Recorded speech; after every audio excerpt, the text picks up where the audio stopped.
आज हम लोग एक आंदोलन करने आए हैं और वो आंदोलन आपको पता है कि यहां से एक मैसेज देना चाहते हैं पूरे भारतवर्ष के कांग्रेसियों को, चाहे वो नेता हो, चाहे कार्यकर्ता हो, चाहे आप जो भी हो, ऐसा आप कभी भी करोगे तो आपको घोर विरोध का सामना करना पड़ेगा। जैसे कि आज का विरोध आप देखेंगे, वैसा ही विरोध पूरे हिंदुस्तान में होगा। और यहां से देखिए, ये है कांग्रेस का दफ्तर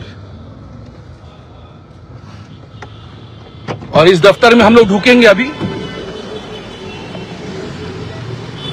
इस दफ्तर में हम लोग ढुकेंगे। अभी বিধান ভবনে ভাঙচুর হামলার ঘটনায় প্রদেশ কংগ্রেস সভাপতি শুভঙ্কর সরকার কি বলছেন? বিহারে রাহুল গান্ধীর সভা থেকে প্রধানমন্ত্রীকে কটূক্তির অভিযোগ এবং পাটনায় যেখানে ধুন্ধুমার পরিস্থিতি সৃষ্টি হয়, তার আঁচ এসে পৌঁছলো এবার কলকাতায়। কলকাতায় প্রদেশ কংগ্রেস দপ্তরে হামলা চালানো হয়, তাণ্ডব চালানো হয়,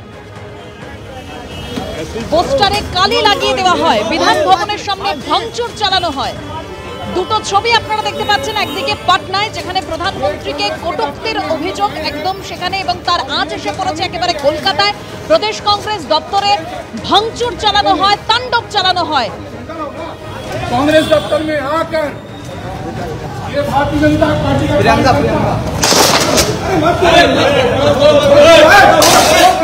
छोड़ो मत, छोड़ो मत।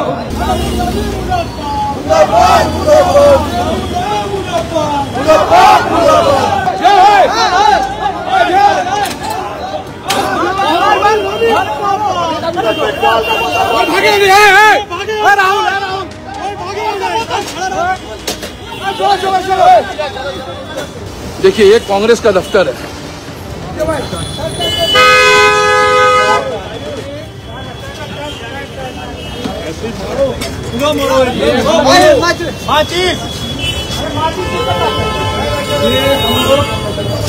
ये कांग्रेस के दफ्तर में हम लोग आए हैं और ये जताने के लिए आए हैं, ये किसी का जले नहीं, कांग्रेस पार्टी का झंडा लाओ ना।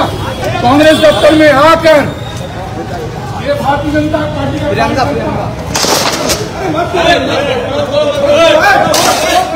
छोड़ो मत, छोड़ो मत। বিজেপি নেতা রাকেশ সিং এর বিরুদ্ধে এই হামলা চালানোর অভিযোগ। তোম থাকতো কংগ্রেসকে ইনফরমেশন নিয়ে আসো, এখনই তো সব ছেলেরা ওর বাড়ি যেতে চাইছে। একটা ক্রিমিনালের বাড়ি কেন পাঠাবো বলুন তো?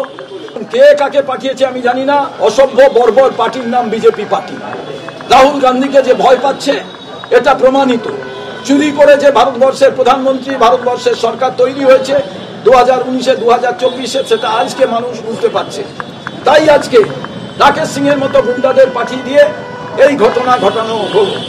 আর এর প্রতিবাদ আমাদের সমস্ত জেলা জুড়ে, সারা রাজ্যে বিভিন্ন জায়গায় সংগঠিত হবে। কে অমিত শাহ বলুন তো গুন্ডা ছিল আর স্বরাষ্ট্রমন্ত্রী? যদি নরেন্দ্র মোদীর কোন অপমান হয়ে থাকে, রাস্তা আছে, রাস্তা আছে, রাস্তায় গিয়ে প্রতিবাদ করুন না। পার্টি অফিসে এসে ভাঙচুর, আমরা কি বিজেপির পার্টি অফিসে গিয়ে ভাঙচুর করতে পারি না? বিজেপির নেতাদের সেন্ট্রাল ফোর্সের সিকিউরিটি গাল হাঁটিয়ে নি, দম থাকে তারপর রাস্তায় চলুন। বিহারে রাহুল গান্ধীর সভা থেকে প্রধানমন্ত্রীকে কটূক্তির অভিযোগ এবং তার কারণেই কলকাতায় একেবারে তুলকালাম পরিস্থিতি। বিধান ভবনের সামনে ভাঙচুর চালানো হয়, তাণ্ডব চালানো হয়, পোস্টারে কালি লাগিয়ে দেওয়া হয়। বিজেপি নেতা রাকেশ সিং এর বিরুদ্ধে প্রদেশ কংগ্রেস দপ্তরে তাণ্ডবের অভিযোগ। ये कांग्रेस के दफ्तर में हम लोग आए हैं और ये जताने के लिए आए हैं, ये किसी का जले नहीं, कांग्रेस पार्टी का झंडा लाओ ना। এই ঘটনার তীব্র নিন্দা করেছেন প্রাক্তন প্রদেশ কংগ্রেস সভাপতি অধীর রঞ্জন চৌধুরী, এবং এরই সঙ্গে বিজেপির কি প্রতিক্রিয়া শুনুন পরপর। कांग्रेस মোকাবেলা করবে, চিন্তার কোনো কারণ নাই। ওসব কাংগ্রেস পার্টি দপ্তরের মস্তানি আমরা মানব না। এই তো আমরা পার্টি বসে বসে আছি, কেউ আসুক না দেখি। রাহুল গান্ধীর আক্রমণের মুখে বিজেপি পার্টি আজকে কোনো জবাব দিতে না পেরে উল্টে বদনাম করছে। রাহুল গান্ধী কাউকে গাল দিয়েছে? কাউকে কিছু বলেছে? খালি বিকৃত করা হচ্ছে এগুলো। আমি প্রদেশ কংগ্রেস দপ্তরে যারা যায় তাদেরকে বলবো, পাহাড়ের ব্যবস্থা করুন, আর যে মস্তান বিজেপির এইসব করেছে তাদেরকে পুলিশ গ্রেপ্তার না করা পর্যন্ত কলকাতার বুকে আন্দোলন চলতে থাক। দরকার আমরাও তাহলে বিজেপির দপ্তরে যাব। বিজেপি পার্টিকে পশ্চিমবঙ্গে সতর্ক হতে হবে, একতরফা কিছু হবে না বাংলায়।